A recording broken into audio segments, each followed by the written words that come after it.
mtukufu wa Ramadhani na kuwaleta Waislamu hapa kutoka maeneo mbalimbali ya mji wetu wa Songea. Hili jambo ni jambo kubwa na wengi wameshindwa kulifanya, lakini mimi kwa uzoefu wangu, hata kabla Mheshimiwa Mufti na Sheikh Mkuu wa Tanzania hajaniteua kuwa Sheikh wa mkoa wa Ruvuma, nilishakuja hapa mara kadhaa kwa iftari ambayo ulikuwa ukiandaa, na ni miaka mingi sasa mfululizo. Hatuna cha kukulipa, tunakuombea kheri na baraka katika maisha na majukumu yako, lakini pia tunakuomba udumu na upendo huu unaouonesha kwenye jamii ya wapiga kura wako, ambayo inatafsirika kwamba wewe ni mtu wa watu, na tukuombe uongeze hali hiyo, usije ukaikata kwa sababu ya maneno ya watu.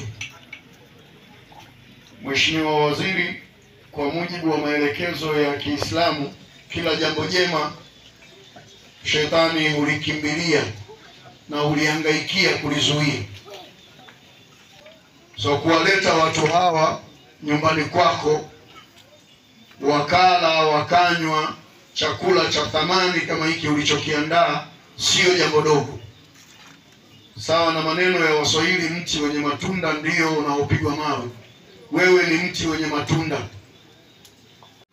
Wote tuliokuja katika iftari hii kumwombea kheri, baraka na mafanikio Mheshimiwa Waziri, hasa kwenye kukamilisha ngwe hii ya serikali ya awamu ya 6,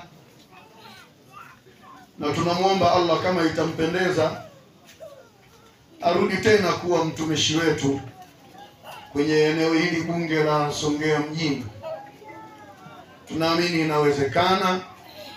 Kazi yake tumeiona, juhudi zake tumeziona, na kama tutajifanya tunanta au macho yetu yana ukungu, basi tulitazame taifa. Kama taifa limemuona, sisi nani tusimuone? Ndugu zangu, Uislamu unasema man amila minkum ma'rufan fakafi'uhu, anayekufanyieni jambo jema mlipeni. Fa illa mtajidu ma tukafi'uhu fad'u rabbakum, mkishindwa kumlipa basi muombeeni kwa Allah amlipe. Sisi kwa hisani hii ya Mheshimiwa Waziri hatuwezi kumlipa, basi tumuombee Mwenyezi Mungu amlipe. Yeye waliyu dhalika wal qadiru alayhi. Na hapa ni kufanya ibada. Mwezi mtukufu ni mwezi wa ibada. Mwezi mtukufu ni mwezi wa toba. Muhimu zaidi, mwezi mtukufu ni mwezi wa tafakari. Matafakari tulikotoka, tunajaribu kuangalia tunakokwenda. Kama nchi pia tuutumie mwezi huu kufanya tafakari kama nchi.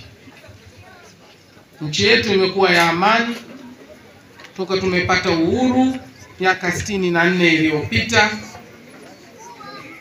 Bado tunahitaji amani hiyo iendelee, hasa katika mwaka kama huu wa uchaguzi. Katika mwaka wa uchaguzi, maneno, vurugu na fitina zinakuwa nyingi. Yanasemwa kila maneno ya ukweli na yasiyokuwa na ukweli. Natakiwa tutafakari sana, tumuombe Mwenyezi Mungu ili aepushe kila aina ya shari kwa mwaka huu, tufanye uchaguzi na nchi yetu iende kuwa kwa amani.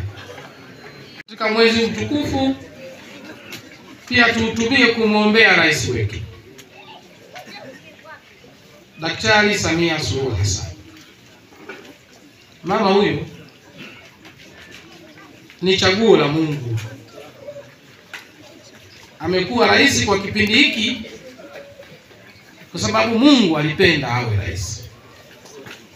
Na jambo ambalo ni chaguo la Mungu, sote tunajua ni chaguo la Mungu, tutakuwa wenda wazimu tukipingana naye. Mungu asingependa Samia asingekuwa rais. Mungu amependa Samia awe rais.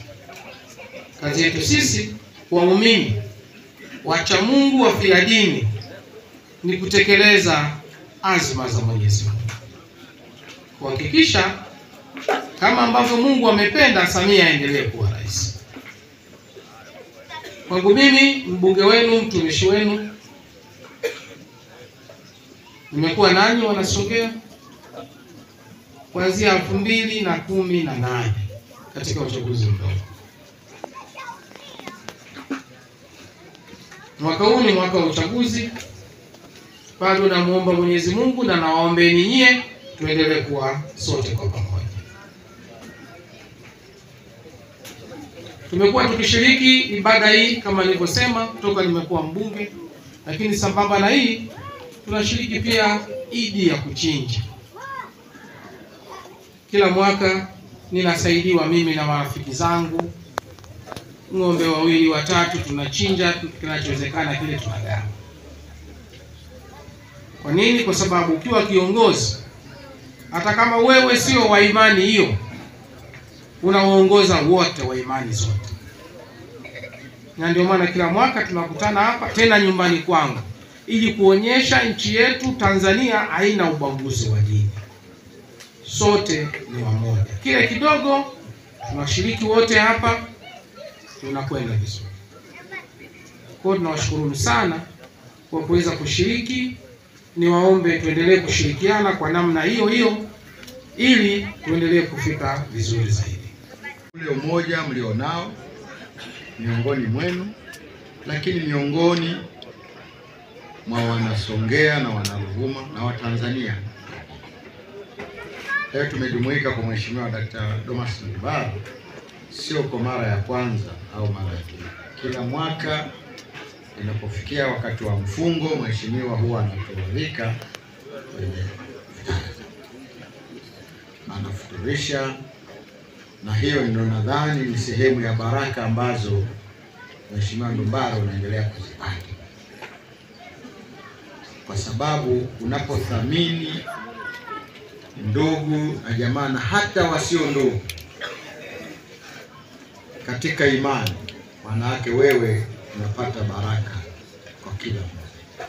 Kwa mimi nina imani kwa hili tendo ambalo unaendelea kulifanya, utaendelea kukupa baraka na mwanga mzuri zaidi huko mbele, kwa sababu anasema yajayo yanafurahisha. Kwa mimi niamini